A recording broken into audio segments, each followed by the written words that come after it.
Olá, estamos iniciando o Há Controvérsias. Hoje temos a presença aqui do Júnior Farias, que vai falar com a gente sobre a questão das religiões afro. Muito preconceito, muitas ideias erradas, muitas ideias incompletas, né? O que leva, na verdade, a gente não compreender muito bem como é que funciona isso. E para as religiões afro tem uma história muito bonita, né? E faz parte da nossa cultura. Primeiro, Júnior, obrigado pela tua presença, ter vindo aqui, poder falar um pouquinho para a gente sobre isso, superar a nossa ignorância, a ignorância de tanta gente, a minha ignorância também sobre o assunto. Júnior, eu queria já começar batendo um papo com você, dizer o seguinte, assim, as religiões afro, elas nascem durante a vinda dos escravos para o Brasil, né, que trouxeram as suas origens religiosas, né, tribais, e encontram aqui o catolicismo, mais para frente encontra o espiritismo do Brasil, que vem com os italianos, e esse sincretismo é que faz nascer essas religiões, Umbanda, Candomblé, né, entre outras. Vamos lá. Tudo bem? Meu nome é Júnior, sou estudante de História na Universidade Estadual do Paraná, na UEMP. É o seguinte, o Candomblé, propriamente, ele já nasceu com a humanidade, né? Já nasceu antes de Cristo. E a Umbanda, na verdade, ela vem trazida com os escravos, né? Que sai da África com todo aquele contexto histórico ao qual a gente já conhece. E chegando aqui no Brasil, né? Se depara com o catolicismo, de fato. E é perceptível que os escravos têm muita dificuldade para difundir, né, a ideia da Umbanda, a cultura da Umbanda. O que é a Umbanda, até porque tinha um enfrentamento com o catolicismo, né? Sim. A gente sempre costuma dizer que a Umbanda, eu acho que ela é percussora no sentido de respeito, de fraternidade, de dignidade, até porque, assim, quando os negros trazidos aqui, dentro dos seus porões, né, porque a relação do negro sempre foi muito sofrida no nosso país. A vinda, é bom até frisar, a vinda dos escravos para o Brasil, nos porões de navio, já era um sacrifício. Nos porões de navio, e aí se continuou em outros porões de casas, né? Sim. Em cima, na Casa Grande, existia o catolicismo, né? Como Nossa Senhora Aparecida. A Casa Grande do Senhor, é bom frisar isso. A Casa Grande do Senhor, Senhor, né? de engenho. Senhor de engenho. E lá embaixo, na senzala, acontecia, né, os cultos. Não só deliberadamente da Umbanda, mas os escravos africanos que tinham como segmento o candomblé, faziam também seu candomblé escondido, porque nunca se pôde, né, tocar o atabaque. Sempre proibido. Nunca se pôde reverenciar os santos, né, eu digo na parte de orixá, e os espíritos na parte da Umbanda. Então é bom diferenciar isso. Sim. No caso da Umbanda, espíritos. Quer dizer, a ideia de que há espíritos. Na Umbanda a gente cultua os espíritos, né? Os espíritos encantados. Entendi. E no Candomblé se cultua os orixás, que são energias da natureza, ao qual a gente acredita e cultua. Na Umbanda, enquanto os negros lá embaixo nos porões e o capitão do mato lá em cima olhando, né, observando, porque vigiando em todo momento, eles gritavam: "Viva Nossa Senhora Aparecida!" Entendi. "Viva São Jorge!" Para despistar. Para tentar despistar e não ter ali o culto inibido novamente, porque era todos os dias, era frequentemente. Então se juntou-se, entre aspas, com o catolicismo. Mas eles se diferenciam uma distância muito grande, entendeu? Quer dizer, também assim, primeiro lembrar sempre que essas religiões são linguagens culturais e religiosas da África. Né? Que no seu meio ambiente lidam com a natureza, cultuam a natureza, né? Sociedades tribais quando vieram para o Brasil, né? Exatamente. Os animais, cultuam os animais e tal. Como eu estou dizendo, a diferença da Umbanda e do Candomblé é que na Umbanda se trabalha com os espíritos e no Candomblé é a energia da natureza que é cultuado. E dentro desse contexto todo, a gente já percebe desde lá de trás a questão do preconceito, né? Porque lógico. As pessoas que viviam naquela época, como eu acabei de dizer aqui, os cultos eram muitas vezes perseguido. Como a capoeira foi. Como a capoeira foi. Muitas vezes destruíam vários terreiros, né, várias casas, como se destrói até hoje. Por não se deixar passar, na verdade, a essência da Umbanda, preconceito, né? Porque, na verdade, a Umbanda é paz e amor. Sim. Entendeu? Vamos falar sobre isso. É a primeira coisa que tem que ter na assim, mente. deturparam muito, né? Deturparam. Assim, tudo que foi historicamente no Brasil do negro foi muito percebido. Perseguido. Sim, Umbanda, né? As religiões afro, capoeira, o samba marginal, né? marginalizado, sim, a todo momento e até hoje, né? A gente umas vertentes de discussões que são colocadas até hoje que parece que a gente não saiu do século passado, exatamente, né? A gente né? continua vivendo nele, mas é de outra forma, né? Sim, lógico. De outra forma, mas com a mesma ideia. Com a mesma ideia. Você vê, assim, de repente você vê um candomblé, você não estuda, não quer saber o que quer dizer, mas você de início já fala, não é do bem. Não, né? porque é do demônio. Não porque é do demônio. Não, porque é do capeta. Em primeiro momento a gente não acredita nessas energias, tá? Sim.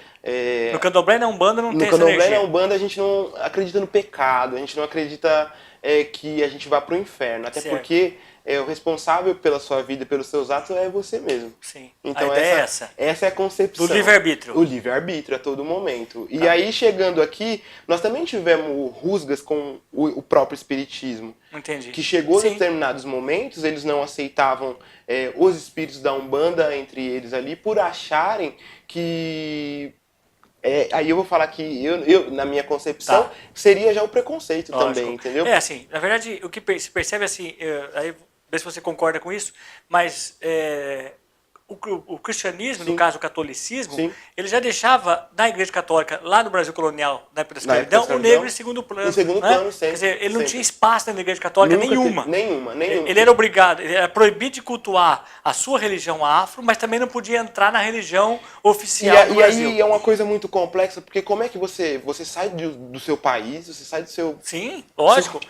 E aí você vem para um país que é totalmente diferente, que você não conhece, que você não conhece a língua, que você vai ter que se adaptar àquilo, e acabou. Não acabou, porque você tem laço, você tem cultura, lógico, você tem uma história. Você tem uma história que não ali, pode ser abandonada. Que não pode ser abandonada. Não pode e não se consegue. E não se consegue. Mas assim, dentro do aspecto de preconceito, a gente sempre foi muito excluído, né? Entendi. Sempre, Sim, eu imagino. Sempre, o tempo todo excluído. Umbanda Candomblé, você não presta. Sim. Você é macumbeiro. Mesmo que eu não saiba o que significa mais ou menos. Mesmo que não saiba o que significa. Porque nós estamos falando agora há pouco, antes de iniciar o programa, eu depois quero voltar nisso, mas você pega a ideia do sacrifício, que é uma questão que está presente em tudo. Todas as religiões passaram pela questão do sacrifício. Né? Você pega o próprio cristianismo... O sangue do cordeiro, né? Sangue do cordeiro. Na verdade, se as pessoas tiver um entendimento mais amplo, o sangue do cordeiro não é nada mais, nada menos que para afastar aquelas energias que rondavam naquele momento. Exato. E é interessante por quê? Porque o sangue, para nós, enquanto umbandistas, candomblecistas, né, ele tem uma representação muito grande, que é o significado da vida. Então, e também no cristianismo. E também no cristianismo. No catolicismo, por exemplo, tem a hóstia, corpo, né, corpo, sangue de Cristo. Corpo e sangue de Cristo. Sim, então, é uma linguagem. Elas são distintas, mas elas chegam a se unir. Por mais que as pessoas não queiram enxergar isso. Por mais que as pessoas não queiram. E é importante pensar que assim, também a ideia de sacrifício, não só sacrifício do sangue animal, mas a ideia de que eu tenho que fazer sacrifícios para atingir certos objetivos. Então, assim, há meio que um culto do sacrifício. Né? Exatamente. Você pega a igreja católica, você olha o sacrifício, você pede alguma coisa e faça um sacrifício para conseguir aquela coisa. Então, a ideia de sacrifício está presente em todos. Mas a do negro, a do candomblé, da Umbanda... Ela é mais latente. Ela é mais latente. Não é? E me diga uma coisa, assim... além do candomblé e umbanda, tem uma outra religião afro importante no Brasil? Assim, que você... Olha, dentro do segmento a gente tem são as duas. Umbanda e candomblé. Entendeu? E qual a diferença básica das duas? Assim? A diferença básica é que uma cultua, a Umbanda cultua o espírito e o candomblé ele cultua o orixá, que são as energias da natureza que está aí até hoje.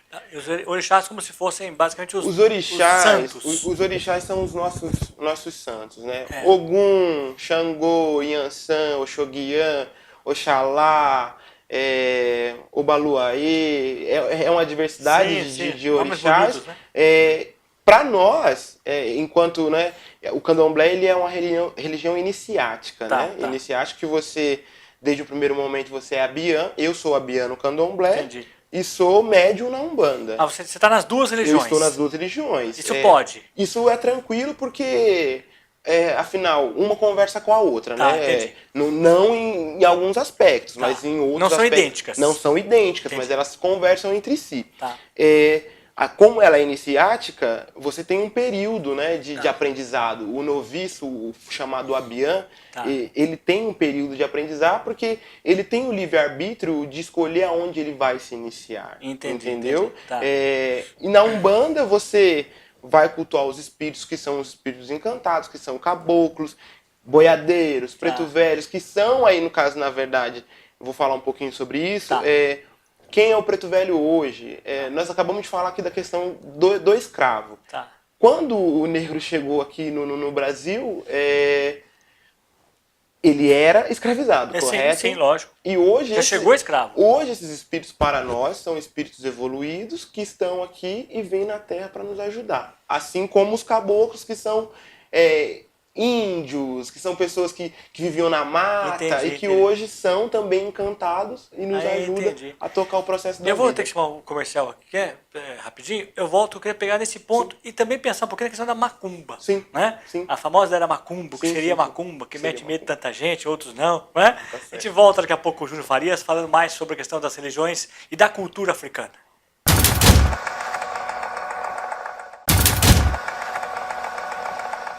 Estamos de volta com Há Controvérsias. Hoje temos aqui Júnior Farias. O Júnior Farias está falando para nós, explicando um pouquinho a questão das religiões afro, da cultura africana. O Júnior que faz parte do Candomblé e da Umbanda.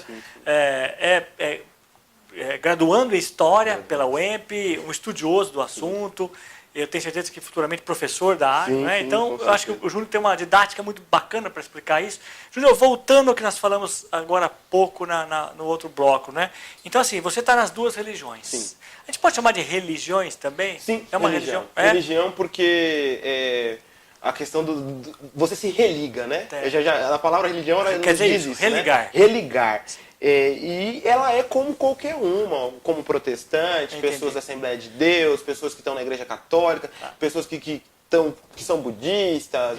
É um segmento, que Me você fala uma todos coisa, os dias. você acha que uma das duas tem mais preconceito? Ou seja, você acha que o Candomblé sofre mais preconceito do que a Umbanda ou não? Não é igual. É igual. É igual porque se queimam os terreiros de Umbanda e se queimam os terreiros de Candomblé. Também queimam os dois. É a mesma linha. E queimam por conta dessa ideia de que existe... Que foi construída durante todos esses anos para chegar até aqui. E de que se faz coisa do mal.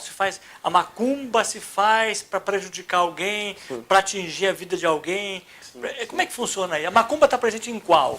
No Candomblé ou na Umbanda? Vamos dizer... E o que é macumba? Na verdade, vamos primeiro para a palavra macumba. Isso, né? A palavra macumba ela significa instrumento. Né? Ela é um instrumento, na verdade, e que foi se arrastando. E hoje até a gente faz umas brincadeiras e controvérsias que você vai na macumba, macumbeiro. Macumbeiro. Sim, mas é um macumbeiro no sentido, né, de estar presente na religião, de participar da religião. Na verdade, as pessoas confundem muito a questão do bem e o mal, né? Entendi, sim, muito. Porque a Umbanda ela nasceu para fazer o bem, assim como o Candomblé, porque a gente não cultua denominadamente os capetas e os demônios que eu acabei de falar aqui, sim. entendeu? A gente cultua um orixá, uma energia que é para já vou falar mais sobre essa questão do orixá. Que é para nos fazer bem. E eu não consigo entender essa questão que as pessoas ainda falam até hoje, mas faz mal para você. Sim. Não faz mal para mim. Porque eu tenho um entendimento. Porque a partir do momento que você entende o que você está fazendo, as coisas ficam muito mais claras. Muito mais claro. Eu não vou sair da minha casa, né? A gente toca todas as quinta-feiras, né? A gente tem samba de caboclo. Eu não vou sair da minha casa para fazer o mal pro outro. Quando você fala sua casa, sua casa é a igreja. Isso, a minha igreja. É igreja. A gente fala igreja. O meu templo, né? Templo. O meu terreiro, a minha sim, casa sim. de santo. Então, mas aí eu entendi. Mas aí me diga uma coisa, assim, por exemplo, essa ideia de que eu faço macumba para alguém.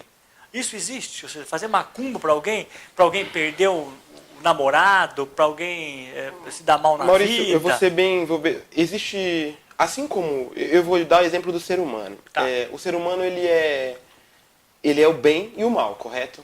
E existe, carrega dentro dele esses dois princípios. E na minha concepção, existe dois tipos de babalorixás, pais de santo, Tá. e alorixá, mães de santo.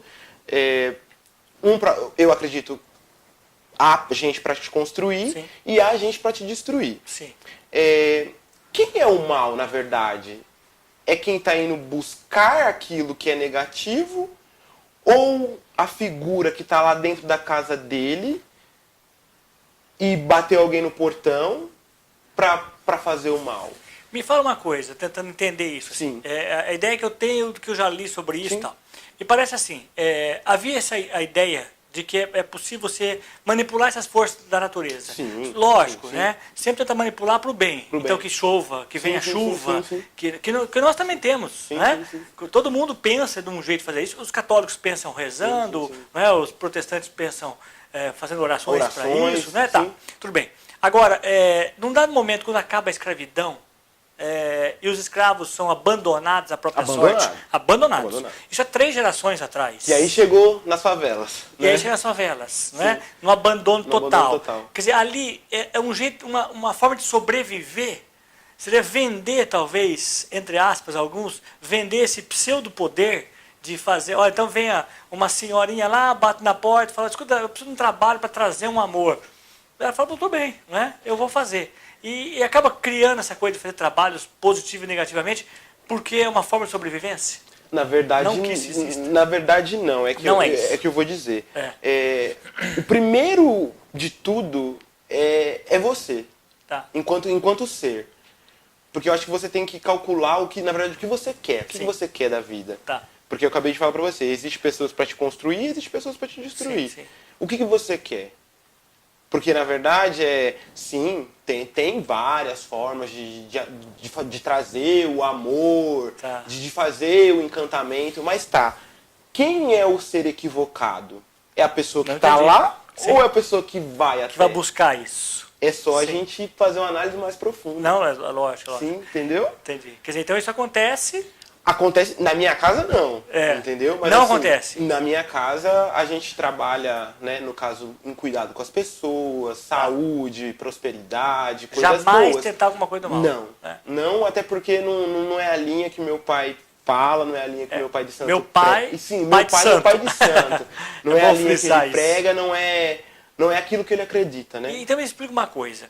Eu não sei a diferença da Umbanda e Candomblé nesse aspecto, mas se são iguais. Então, no teu caso, você tem uma casa, como se fosse um templo, Sim. que vocês, um grupo levanta em comunidade, levantando dinheiro para isso, Sim. levanta, e ali fica o pai de santo.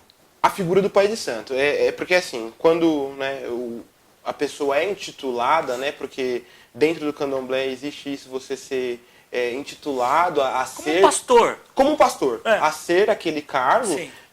você obviamente precisa ter seu espaço, né? Sim, lógico. E aí aquela comunidade em comunhão se junta, até mesmo com pessoas que vão até lá, Entendi. pra gente ir nessa construção, tanto de uma parede, de um tijolo, de um cimento, para aquilo nos servir futuramente. Até porque ele não morre, né? O terreiro não morre, Ele né? fica ali. Ele fica ali. Sempre. Sempre. E ali está o pai de santo. E ali está a figura do pai de santo. É ele que ministra. E ele inicia vocês no candomblé e na Umbanda. Ele inicia... Quem é pai de santo do candomblé se inicia no candomblé, e quem da Umbanda, na verdade, na Umbanda não tem uma iniciação em si, né? Você se batiza na Umbanda. Se eu chegar lá agora e falar assim: escuta, pai de santo, eu quero participar, eu quero entrar na Umbanda. Como é que eu faço? Como é que funciona isso? Você vai começar a participar indo, né, nos dias estipulados, assistindo os cultos, tá? Aí todos os dias da semana. Os cultos são bem musicais, né? Muito porque a relação do batuque ela é muito grande, né? O atabaque ele é fundamental também ali dentro, até porque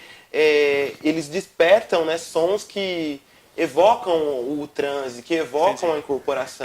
No transe, quer dizer, você entrar conectar com essas forças com da essas natureza. forças da natureza, entendeu? Então a figura do pai de santo ela é muito importante dentro do terreiro, porque é ele que é o responsável basicamente por tudo. Entendi. Por tudo, porque é a cabeça dele, é ele que é o homem ou a mulher que vai dar a linha ali dentro, é ele que vai organizar. Ele fala umas palavras assim, ele diz algumas coisas, é musical, como é que funciona isso? Você no primeiro início você vai Tá. ficar sentado, porque na verdade você vai tomar um passe, né? Na verdade Sei. você vai se energizar. Tá. Você vai acompanhar. O passe é energia. O passe é energia, nada mais nada menos que energia. Positiva sempre. Positiva, sempre positiva. Você vai sentar, vai ver como é que é o culto e se tiver interesse vai procurar o pai de santo ou a mãe de santo para estar ali também junto com aquela comunidade. Você tomou um passe, você vai ouvir aqueles conselhos daquelas energias que estão ali naquele momento e aí vai de você ou não, seguir ou não. Entendi. De repente eu quero ter um santo ali. Você tem um santo. Assim. Sim, eu tenho um santo, mas como eu não sou iniciado, eu não sei quem é o meu orixá. Entendeu? Eu só vou passar a saber... O santo que eu falo é o orixá. Isso, né? é o orixá. A partir do momento que eu me iniciar dentro do candomblé. Aí eu vou saber o meu santo. Certo. Hoje na Umbanda, como eu disse, a gente não trabalha propriamente com o orixá em si, a gente trabalha com as energias dos espíritos, a gente não sabe o nosso orixá. Entendeu? Entendi. Aí no caso a gente trabalha com caboclo, com preto velho, com essas linhas que nos ajudam também a tocar a vida. Entendeu? E aí, dentro dessa questão dos orixás, então eu posso comparar um pouquinho com os santos da igreja. Por exemplo, vou fazer um adendo aqui que as pessoas fazem muito. São Jorge. Guerreiro. Muita gente acredita que São Jorge é Ogum. Tá. Ogum é um orixá, né, dentro do candomblé. Sim. Um orixá da tecnologia, um orixá do conhecimento. Muita gente... E guerreiro também, né? Ogum é muito guerreiro. Tá. E aí se construiu essa semelhança entre Ogum e São Jorge. Entendeu? Mas São Jorge está lá, o Ogum está aqui. Eles são bem Mas, por exemplo, se você diferentes. frequentasse a Igreja Católica e também o Candomblé, você diria, olha, aqui eu sou devoto de São Jorge, aqui eu sou devoto de São lá Jorge é e lá eu sou devoto de Ogum. Exatamente. Que tem a semelhança. E aí as pessoas sempre, né, com camisetas de São Jorge, às vezes até mesmo com frases de Ogum. Mas eles são bem distintos. Entendi. Um é um, outro é outro. Eu vou para o nosso conversar, eu volto já para falar um pouquinho sobre a questão do Exu. Sim. Né? Se realmente o Exu é o demônio da religião afro. A gente volta já falando mais sobre cultura africana com o Júnior Farias.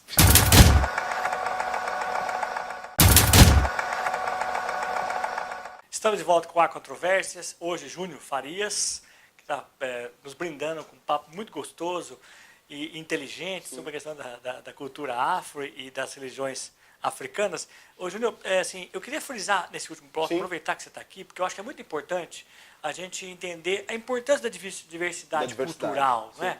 A gente não querer que a nossa religião, ou a não religião, se eu sou ateu, não querer que todos sejamos ateus, se eu sou católico, todos... É muito bonita essa diversidade, porque são linguagens diferentes e se fala da mesma coisa. O início de tudo é o respeito, né? O respeito. Então... E falar, assim, e na verdade, você conseguir entender que você está falando a mesma coisa. Mesma coisa. No fundo, a base do islamismo, a base principal do cristianismo, não é?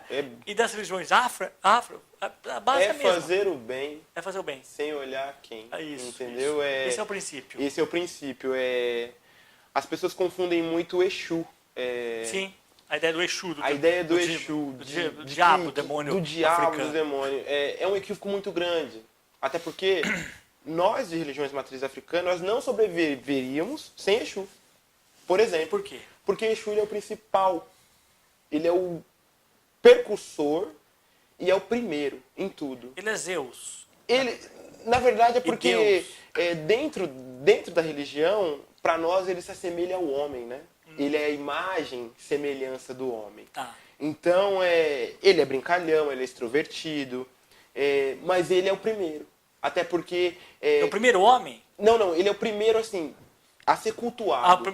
Talvez o primeiro. Isso, o primeiro a ser cultuado dentro da religião. Dessa hierarquia religiosa. Dentro dessa hierarquia religiosa, até porque o candomblé ele é muito hierárquico, né? E, assim, passou para a Umbanda também. Ele é o mais importante, assim, no caso? Não é que ele seja mais importante, mas a importância dele para o culto é de extrema grandeza. Até porque é ele que cuida, a gente fala, é ele que cuida das nossas portas, é ele que cuida do nosso portão, e é ele que faz com que você se movimenta na sua vida. E que portas são essas? Porta, eu falo porta mesmo, de casa. Da casa mesmo. Entendeu? É ele que é o guardião. Ele é o primeiro guardião. Por isso essa ideia do mal? Por que atribuir essa ideia do mal a Exu? Porque ele se assemelha ao homem, ele é brincalhão. Porque, na verdade, tudo que nós, enquanto seres humanos, nós fazemos aqui na Terra, há uma ideia de que se é Exu. Tá. Porque Exu ele é brincalhão, Exu ele te ajuda, porque ele é um movimento, né? A gente fala que ele é um movimento, ele vai o primeiro, vai para te ajudar no emprego, vai para te ajudar no problema de saúde. Mas aí eu não rezo para Exu. Como é que funciona? Eu rezo para Exu? Reza para Exu. É. No entanto que por isso que ele é o primeiro. E como é que é essa reza? Musical? É uma... Musical, reza mesmo. Pedindo a ele. Pedindo a ele que Tá. abrir nossos caminhos, porque ele é o primeiro de tudo, então ele que vai na frente abrindo nossos caminhos para vencer a vida, para vencer um problema, para vencer um obstáculo. Então ele é o primeiro, ele que vai cuidando de tudo para que tudo saia bem. Entendi. Entendeu? Para que nada dê errado. É completamente ao contrário do que se pensa. Totalmente pensamento prega, equivocado sobre Exu. Porque ele não acredita no demônio também. Ele debocha, na verdade. Quem acha que ele é o demônio, ele debocha. Entendi. Porque ele não é o demônio. Porque se as pessoas tivessem um entendimento de quem ele era e de quem ele é, na verdade, as pessoas dariam muito mais valor à figura dele. Os santos, a gente olha para um santo na Igreja Católica, tem uma figura, humana. Sim. Né? O Exu também, são figuras humanas, são animais, são Então, são forças. como o orixá ele é uma força da natureza, Certo. a gente fala assim que Exu ele é o orixá que mais se assemelha ao ser humano, é o que mais chega perto ao homem mesmo, a figura física física do ser homem, humano. física Do ser homem. humano, exatamente. Exu. Tá. Exu, o percussor, o primeiro de sempre. E quando você descobre, por exemplo, eu ligo umas coisas sobre isso também, que assim, me parece que eu tenho lá um santo, Sim, né? um orixá, vou falar assim para as pessoas entenderem melhor. Sim. Esse orixá, esse santo, ele às vezes tem um defeito. Sim. Tem um defeito da preguiça, por exemplo. E aí ele é teu santo para você superar esse defeito que ele tem. É por aí? Eu entendi errado? Não. Entendi errado. Por exemplo, as pessoas são iniciadas para aquele orixá. Sim. Aquele orixá ele não tem nada a ver com a sua personalidade, tá? Enquanto ser humano, enquanto pessoa, Certo. que vive aqui na Terra. Porque o orixá ele tá ali para te ajudar. Para te ajudar a sanar os problemas, não te confundir nos problemas. Não, entendi. Mas assim, por exemplo, Ogum. Qual é a característica de Ogum? Guerreiro. Tá, depois me fala um outro. Assim. Uma característica forte de Ogum. Não, de um outro orixá. De outro orixá, vamos pôr aqui. Xangô. Xangô. É um orixá da justiça. É um orixá que, para nós, dentro do panteão, tanto da Umbanda, tanto no Candomblé, ele é o equilíbrio. E então, o Xangô é uma pessoa, ou é algo, ele fazia justiça, é alguém muito justo na história? Dentro das histórias, dentro da questão iorubá, dentro da terra que ele viveu, que é o Oió, ele foi-se um rei muito justo. Muito justo. Entendi. Entendeu? Por isso que eu sabia, e a aldeia, ele cuidava de uma aldeia, né? Tinha uma aldeia, tinha a terra de Xangô, né? Então, aquela terra era justa porque o rei é o orixá da justiça. Então, o se eu dono recebo, se eu descobrir, Sim. não sei, você vai me explicar já como é que você descobre Sim. quem é teu orixá. Sim. Se eu descobrir que o meu orixá é Xangô, Sim. é sinal que eu tenho algo a ver com a justiça. É sinal que eu sou justo. Que você é justo. Alguma coisa vai te assemelhar ao seu orixá. Ou que eu não sou justo, talvez. Ou que você não seja justo, talvez, mas tem uma coisa, um elo que vai fazer com que você seja de Xangô. Entendi. Você não é, porque assim, o orixá ele nasce com você, né? Desde bebê, desde a barriga da mamãe. Tá. Então alguma coisa em você vai te assemelhar ao seu orixá de cabeça. Como é que eu descubro qual é o meu orixá? Através do jogo de búzios. Que aí, no caso, quem é preparado para isso são os pais de santos e mães de santos. Eles jogam o búzio. Eles jogam o búzio. Eu estou sentado na frente deles. Sentou na frente deles, eles vão fazer a comunicação entre o orixá. E aí você vai fazer as suas perguntas. E eles entram em transe para isso ou não precisa? Não precisa. Não precisa. Através mesmo do jogo que eles Isso no Candomblé, na Umbanda, não. Isso é no Candomblé. Na Umbanda não tem jogo de búzios. Não tem jogo de búzios. Na Umbanda muito a gente conversa com o Exu. Exu que dá o caminho, entendeu? E conversa com o Exu onde? Dentro da casa dele, porque antes de você entrar para dentro de um terreiro, você vai passar pela casa de Exu e pela casa de Ogum, que são dois irmãos dentro do panteão africano que cuidam dos portões e das portas de terreiro de Candomblé. E você ajoelha, reza, como é que funciona? Não, então, a gente cultua muito A vela, né? A gente acende muita sim, vela, sim, né? sim. Que a gente acredita que é a chama, né? Que também, também a Igreja Católica tem Que isso. também a todos, Igreja Católica é, cultua isso. os Água, gregos, aí o mas fogo sagrado dos o gregos. fogo sagrado dos gregos. Aí as pessoas vão falar pra mim assim, Júnior, mas Exu bebe pinga. Sim, pinga e tal. Ó, eles não precisam de nada disso. É. Não, eles não precisam de nada disso. O que eles precisam é daquela energia, daquele cheiro, daquela energia, para tentar sanar o seu problema.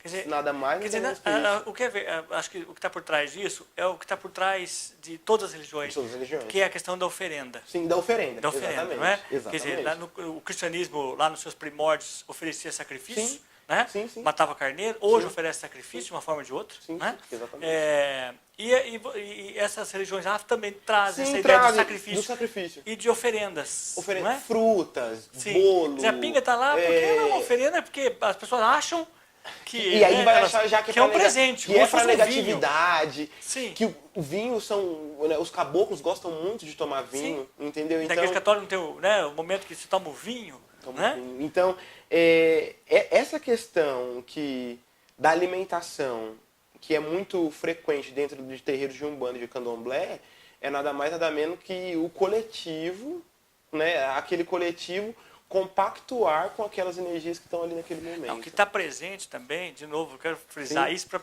as pessoas percebam que as origens as ideias são as mesmas. Que está presente no cristianismo. No cristianismo. A ideia da Santa Ceia. Da Santa Ceia, sim, da Santa Ceia. Porque assim, tudo dentro dessas religiões africanas, entre aspas, é aproveitado. Entendi.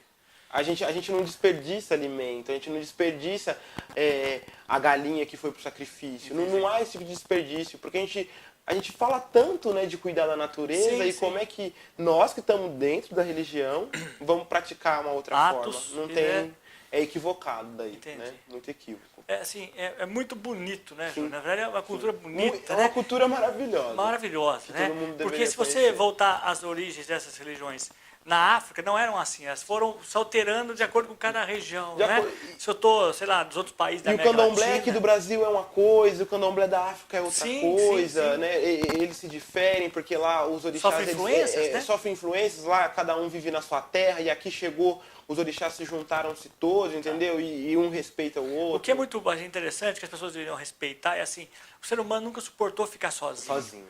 Né? Nunca suportou achar que não há um plano maior para ele. Maior. E os escravos foram proibidos de participar do plano dos brancos. Né? Trouxe o seu plano, né? Adaptou o seu plano e mesmo assim ainda foi ser perseguido, né? Com preconceito. Com preconceito, sem terra, sem direito a nada. Abandonado a própria sorte. Né? Vai. Eu falo muito isso, acho que a Princesa Isabel, na verdade, ela não contribuiu, né? Ela só assinou e virou as costas e falou, segue a vida de vocês. Porque é bom lembrar que os fazendeiros foram indenizados. Indenizados. Porque a mão de obra que veio europeia foi financiada pelo Estado por um bom tempo. Pela burguesia, então trouxeram, na verdade, toda aquela oligarquia Sim, se aproveitou do Estado para poder financiar os imigrantes. Que foi pago pelo Estado brasileiro. Né? E depois os escravos aos poucos abandonados, tipo, se virem. A própria sorte, vão. A própria sorte. E aí que eu falo que aí chegou, né, por que tem a maior concentração de negros na favela? É porque sim, lógico, faz sentido. A gente sabe o porquê. Júnior, infelizmente, eu queria falar muito mais com você. Foi mais um papo aqui, um bate-papo do que uma entrevista, né? Porque eu também sou muito ignorante nesse assunto e sempre quis saber mais e quero saber mais, tá? Eu vou trazer aqui futuramente um pai de santo, né? O seu pai de santo, possivelmente, para falar um pouco mais sobre isso, mas frisar sempre, né? É bom frisar, se você quiser falar algo no final, essa ideia de que não existe nada de mal nas religiões africanas. Eu acho assim, que enquanto a gente se respeitar, eu acho que o princípio de tudo é o respeito e a harmonia. E que as pessoas, por exemplo, eu vou dar o meu exemplo, eu não vou sair da minha casa para cultuar o mal. Sim, né? lógico. Eu vou procurar coisas boas na minha vida, eu vou procurar uma vida próspera, saúde, eu vou procurar viver bem. Até porque se é na própria igreja católica ou na protestante, se alguém quiser fazer o mal, tem gente que reza para prejudicar alguém, do mesmo jeito. Do mesmo né? jeito. As Bom, energias são a mesma. Muito obrigado, Obrigado mais uma você, vez, foi muito obrigado, legal. obrigado. Você que está em casa pode assistir nossos programas pelas redes sociais, pelo Facebook, no Face da GRPTV, pelo YouTube na GRPTV e pelo canal GRPTV e pelo site grptv.com.br. Muito obrigado. Na próxima semana, mais um bate-papo interessante. Até lá.